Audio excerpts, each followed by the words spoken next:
Hey friends, it's Shereé, and in today's video, I'm going to be sharing with you 12 sewing intentions / plans for 2023. But first, if you're new to my channel, welcome. And if you're a returning person, thank you so much for your continued support. All right, let's get into it.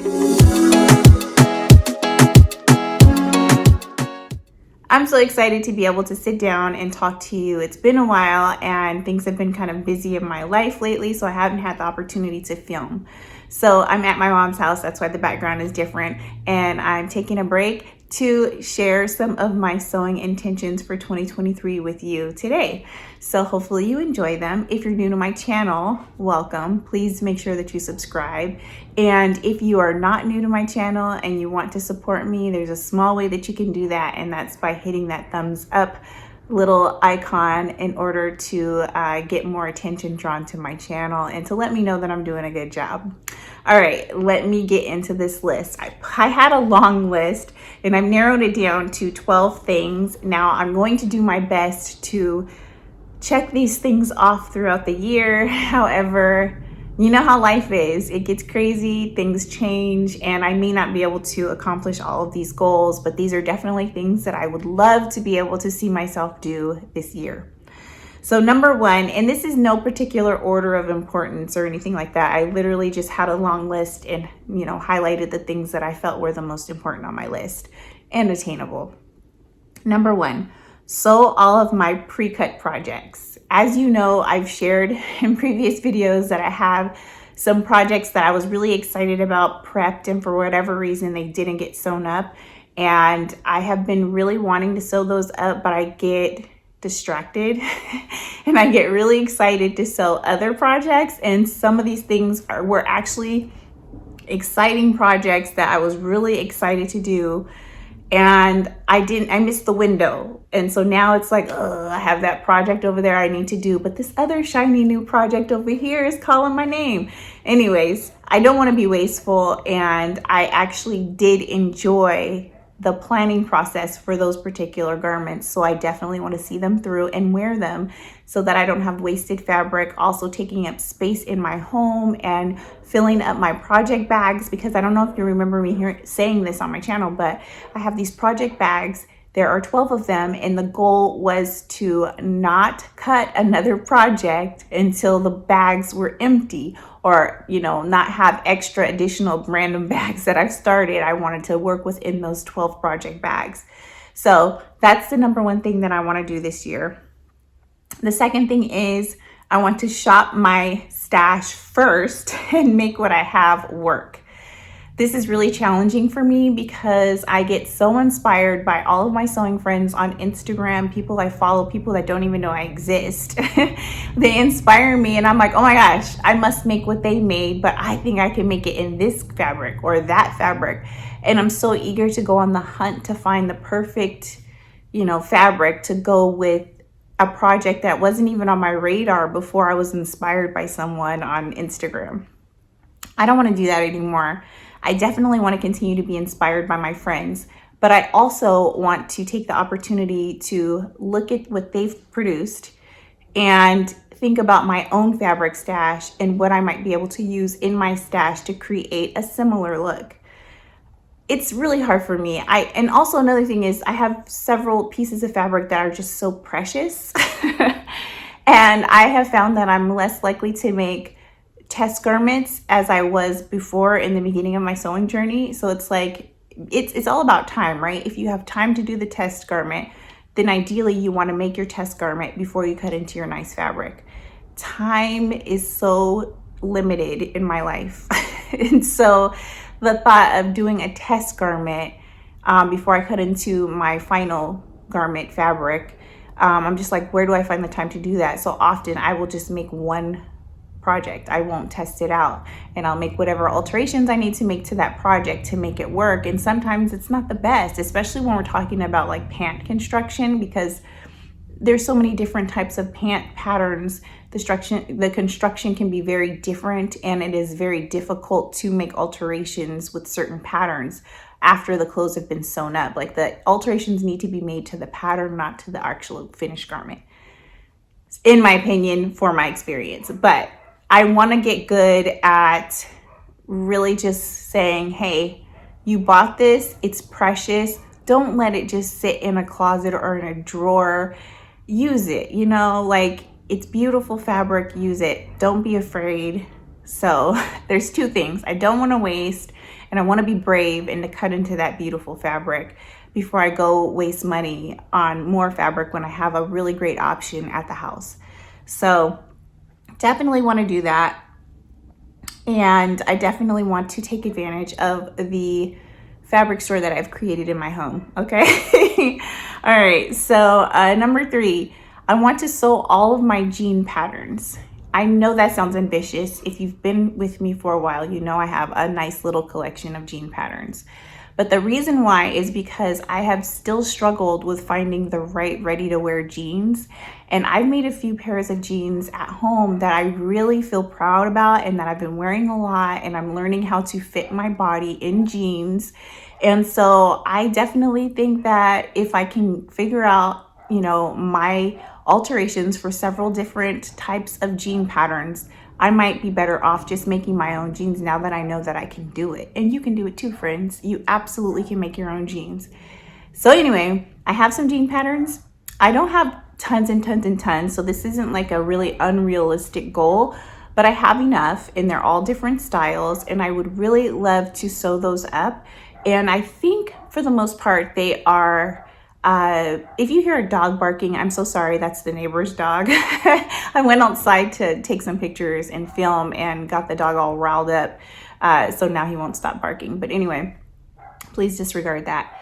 But anyway, I mostly have indie jean patterns, but I do have a couple of big 5 patterns. So I'll figure it out on which order I want to make them. But I absolutely want to make my own jeans, and I want to use the patterns that I've already purchased. And I have quite a nice denim selection in my home. So it's time to use that gorgeous denim that I spent all that money on, because none of it was cheap. So I'm making my own jeans. Number 4, I want to link up with some Bay Area sewists. I have mentioned several times that I live in the Bay Area. I know that there is a couple of Instagram groups and that link up and meet up in the Bay Area, people who sew garments. And I need some sewing friends, like in real life sewing friends. So I really want to be intentional about taking time for myself away from my family to meet some other people in the community that are interested in sewing. If you're like me, you don't know a lot of people in real life that sew. And so when you're excited and filled up about a project, or you want to get somebody's opinion on something, you don't have anybody to really hash these conversations out with, or you don't have anybody to fabric shop with. That would be so much fun to have a friend to fabric shop with. And also just to teach each other things. I'm always teaching myself new things just by reading books and watching YouTube and things like that. It would be so cool if I could share ideas and techniques with someone. They can teach me and I can teach them. These are just, it's like a community thing, and it's a way of connecting with people that love the things that I love, because while I do absolutely love and adore my friends so much, none of them sew. And since sewing is such a big part of my life now, it limits my contribution to conversations, because obviously, you know, you start catching up, they tell you about everything that's going on in their life, and you're excited for them and you're pumped and you want to support them. But then when you start talking about sewing, it's like a snore fest on the other side. They're like, okay. Oh, that's nice. They don't really understand why you're so excited, or the amount of time that it goes into creating garments, and the passion and the love and the sweat and tears that comes behind it. Anyway, so I definitely want to meet some new people in my area and become a part of some sewing groups. So if you're in the Bay Area, Oakland, San Francisco, Alameda area, reach out to me. Let me know if you know of any groups that I can join, or, you know, festivals or whatever. Because I definitely want to get out there and meet some Bay Area sewists. Number 5. Okay. I've decided, after being inspired by so many people on Instagram, that I want to learn how to knit. I've been practicing. I haven't shared it on my channel yet because I'm not good at it yet. But I have purchased all of my knitting tools, and I've been trying to knit a scarf, okay? But my goal is before next winter, I want to knit a cardigan. I have purchased the pattern, read the pattern, did not understand what I was reading. If you knit, you know what I'm saying. There's a whole different, just like with sewing, there's this whole glossary list of words that you have to learn in order to understand sewing patterns. It's the same thing with knitting, only with a lot of these knitting patterns, there are no written full-on instructions like in a sewing pattern. It is literally like a line of like a letter, like K23, P, for, you know, like, and that's it. It's like, what does the K stand for? What does the P stand for? What does, you know what I mean? So I'm learning all of the words, right? I have a book that's teaching me all of the abbreviations and terminology. And then the number of stitches to do for each thing. I found several really wonderful YouTube videos that teach you how to knit up close, and I've been really enjoying that. If you're interested in learning with me, I will happily share with you the YouTube channels that I'm following, but I'd love to, by the end of the year, learn how to knit. And I don't want to be perfect necessarily at the end of the year, although I have a tendency to want to perfect things and become, you know, advanced in them quickly. And that is a real, it's like a blessing and a curse because when I can't get something, I'm really hard on myself, and it's hard for me to just own up to the fact that this may not be my thing. You know what I'm saying? But then again, if I am persistent and confident and I keep working at it, then there's that extreme success feeling at the end of, you know, anyway. So I'm not trying to be perfect at this cardigan. By the end of the year, I just want to have a completed cardigan that I feel comfortable wearing, whether it be in the house or out and about. So that's important to me. Number 6, I want to make a coat, okay? I have coat patterns. I love coat patterns. I keep buying them, okay? But I have yet to make a coat. So I definitely want to make a nice, warm coat. And I'm going to take this year to really learn about fabrics that are great for my skin, that give me the feel and the appearance of wool. I've struggled with that, and I've gone into a couple of stores and touched some things and looked at some things, haven't quite found the perfect fabric. But I also know that with making a coat, there are a lot of details and techniques that I haven't tried yet. And so I want to teach myself. I want to mess around with some things, and I want to create a beautiful coat before winter of next year. Or the end of 2023, basically. I really want to make a coat by then. Number 7, I want to make a bag.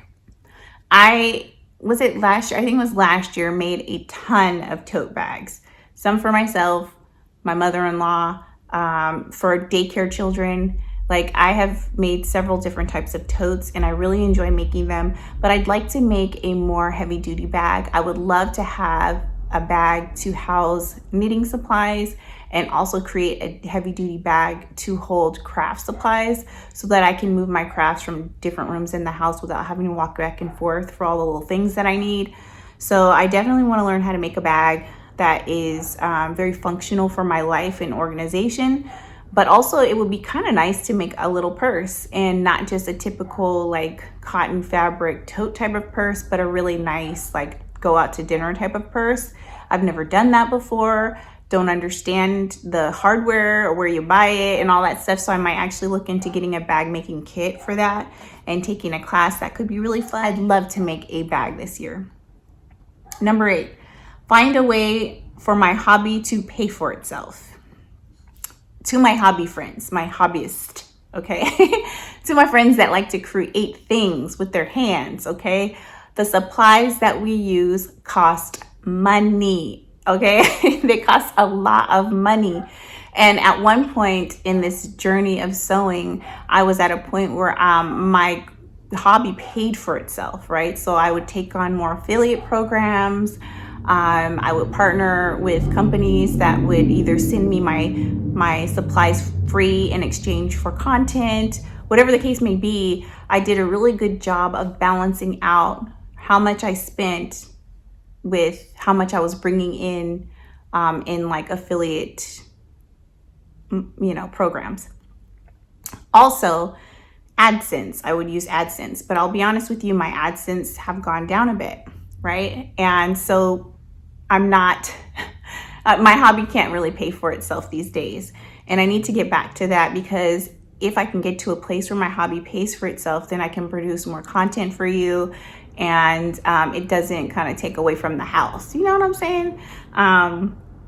I love my hobby. I love that it's fun for me and that it's my creative outlet, but my hobbies are expensive, y'all. Okay, I know you identify. If you're watching my channel, I know you dropping the coin on these projects, okay? So I would love to find ways for my hobby to pay for itself so that I have less guilt associated with the amount of money that I spend on my hobbies, okay? So that's really important for me this year. Number 9, use my cover stitch machine. Guys, I bought this cover stitch machine. Did I buy it last year? I think it was last year for my birthday. Not 2022, I'm talking 2021. I bought myself a cover stitch machine because I thought I was going to be selling hoodies and like athletic wear, things like that on my Etsy shop. Which, by the way, I'm not operating at the moment. I have nothing up to sell on my Etsy shop. Anyway, I thought I was going to be doing that, and someone had mentioned in my comments, if you're going to be selling your sweatshirts, you really should invest in a cover stitch machine, because it gives a clean, professional finish that is comparable to department stores rather than just using your serger and a twin needle. And I said, you know what? You're absolutely right. I do want my products to stand apart and to be just as nice or nicer than some of the options out there in the stores. So let me get this cover machine. It has not come out of the box. Okay, wait, let me correct myself. Actually, I did some holiday cleaning and organizing, and I did take it out of the box. It has a special place. It's in a safe, nice, clean space. It's never been used. All the tools are in the zip bag, has never been opened, okay?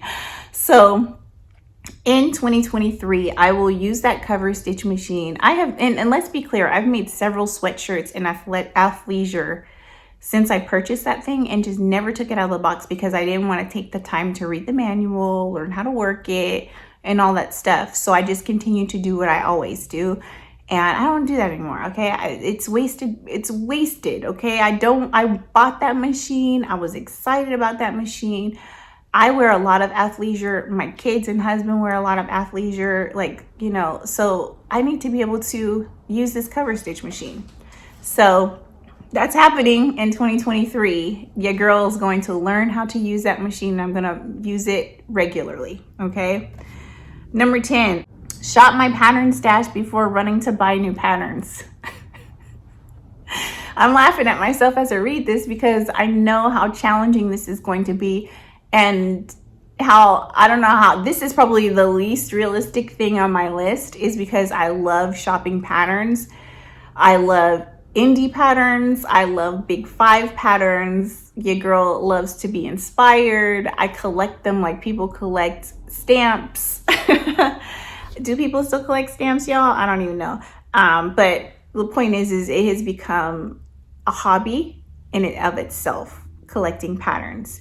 So whereas with fabric, I do have an end game, like, oh yes, I'm definitely going to wear this someday. I'm definitely going to make this someday. Sometimes I buy patterns just because they look cool, even though I know in my heart of hearts, it's not something that I would make.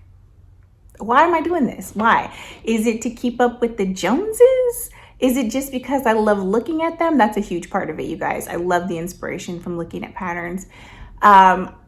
I don't know. I love patterns. I just do. But I do need to sew up more of the patterns in my stash. And I have started to notice that as I really hone in on what my style is, I buy patterns that look very similar quite often, whether they be from different, pattern designers, or whether they be from the same pattern designer. I'll be drawn to a certain style of something, and then I must have all of the things that are in that style. That is not necessary, because I am at a certain point now in my sewing journey where I know how to hack patterns, where I know how to combine different patterns with each other to create what I want. So why am I buying all these patterns? I know it takes extra work in order to alter your patterns or hack your patterns, but I know how to do it now, and it doesn't make sense. And I always rationalize what I'm doing by saying, you know, this pattern company's instructions are so much better than this company's pattern instructions. So many pattern companies have sewing tutorials now. If there's something I don't understand, chances are someone's done a video about it. Or, you know, it's like, is it worth the extra money? Because let's remember, indie patterns are a lot more expensive. You're not going to catch no $1.99 sale or 99-cent sale on an indie pattern. If you are, tell me what those pattern company names are, and hopefully I like the style because I'm on it. Here I am, see, over here trying to buy more patterns. As I'm telling you, I'm trying to not buy as many patterns. Also, those are the videos that actually get a lot of love on my channel, because I am not the only one. You all like patterns too. So, like, you know, I just really want to shop my stash first. This doesn't mean I'm no longer buying patterns. It just means that before I get so excited about a new pattern, I need to look through what I have and see if I can recreate the same look using patterns I already have in my stash, regardless of the fact that it's a different company, or it's the new kid on the block, the new company that just came out, or the most popular sewing pattern company that, you know, just launched something. If I have something similar, I have to stop myself from buying it. I'm gonna try anyway. Number 11, add size labels, wash instruction labels to clothes that I plan to donate. I am in a situation where my weight is doing this, right? And there are some things that I have made that are just not being worn, and they're taking up space to the point where I have no room. My closet is packed, okay? I have several bags of shrink wrapped, I say shrink wrap, I don't know what it's called, but you know, the big vacuum seal bags. I have bags like that stacked in different places of clothes that I can't wear. And so I don't want to be wasteful, and I don't want to be like, I'll be able to fit them again someday, you know, or whatever the case may be. Some of them I worked really hard on. Some of them just never suited my body, but I kept them anyway. I don't want them to be wasted anymore. So I absolutely want to put the size labels in there and donate them. Okay, sorry, I took a break so I could answer the door. All right, so basically I want to make sure that those items are not wasted, and I'd love to be able to put those wash instruction labels and sizing labels in those garments and donate them to an organization that will accept handmade clothing. I don't know of any, so if you do and you live in the Bay Area or know the Bay Area well, put that information below. There is a couple of women's shelters that I know of that take donations. I don't know if they'll take handmade though. So, but quite a few of my garments are really nice. Like, you wouldn't know unless you went looking for the label, which is not there, that they weren't purchased. So I definitely want to make sure that those items get worn by someone. And if there's something that I can alter to fit my body or repurpose the fabric, I want to actually do it instead of just holding on to it saying, oh, one day I'm going to turn this into something else. So that's a huge goal for me. Number 12, and this is the last one, you guys, only sew projects that I know I will wear. Only pattern test patterns that I love. I love pattern testing, you guys. It's so much fun, especially when you pattern test for a company that has a community tab aspect where, you know, other people that are also pattern testing can communicate with each other. It's fun, but this goes back to me also like seeking local groups and making friends with people that are interested in what I'm interested in. I found that sometimes I will sign up to pattern tests for patterns that aren't really my style, and it's fun, but since I have such a limited amount of time to sew in the first place, I really want to focus my sewing practice on making things that are not just to do it, but because I'm actually going to wear it, or it's actually going to be something that my family will wear or use, instead of just doing it for the hobby aspect, because then I find I have a stack of things that I'll never wear, whether I use, you know, my scrap fabrics to make them, or if I, you know, used inexpensive fabric, I still paid for that fabric. And not all pattern test companies pay you money for the things that you're pattern testing. I have worked with some amazing pattern testing companies that do pay you, and when they pay you, it's just enough to cover the amount for the supplies, which is great. So you get to do your hobby that you love, plus they pay for what you've made, and you get to keep it. So that's a really nice trade-off. However, there are some pattern companies that you pattern test for that you just get the pattern, and that's it. And so and there's nothing wrong with that, and I love that as well, because as I mentioned before, I love me some patterns. But I have also tested some patterns that I made the thing and then I never wore the thing. So I really want to make sure that I am putting out there things that I stand by in the sense of my style. Like, I have sewn some beautiful things and shared them, really lovely things, but then gifted them to other people because I wasn't wearing them. It wasn't my style. So as I hone in on my style and what I love, I want to make sure that the opportunities that I accept are really for things that I'm enjoying or that I will actually wear, so that it's not wasted. And I only want to sew, aside from pattern testing, I only want to sew things that I know I'll enjoy, instead of just like seeing something on someone else and being like, oh my gosh, that is fire, I need one, you know, and then like, okay, I go buy the stuff, I make the thing.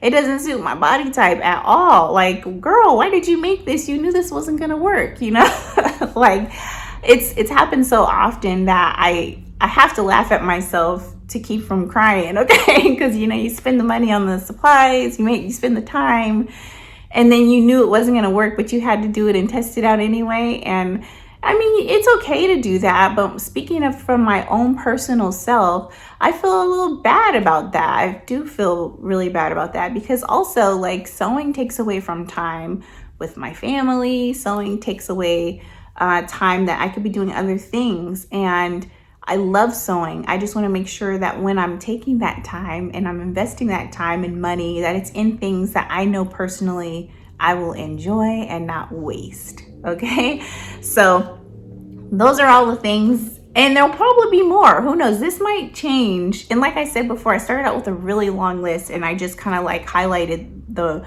ones that I felt were really attainable and actually the most important to me on my list.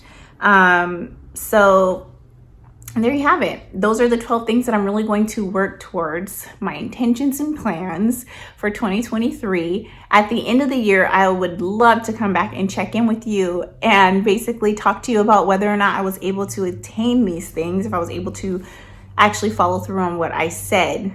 So anyway, if you enjoyed this video, please do give me a thumbs up and subscribe to my channel. If you have any suggestions about any of the things that I listed, or can identify with any of the struggles that I mentioned, please write that stuff in the comment section below and let's talk about it. Also, again, if you are in the Bay Area and you know of some sewing groups, let me know in the comment section below. I hope you have a fantastic day, a fantastic week, and a fantastic start to 2023, and happy Black History Month. Thank you so much for watching. Bye.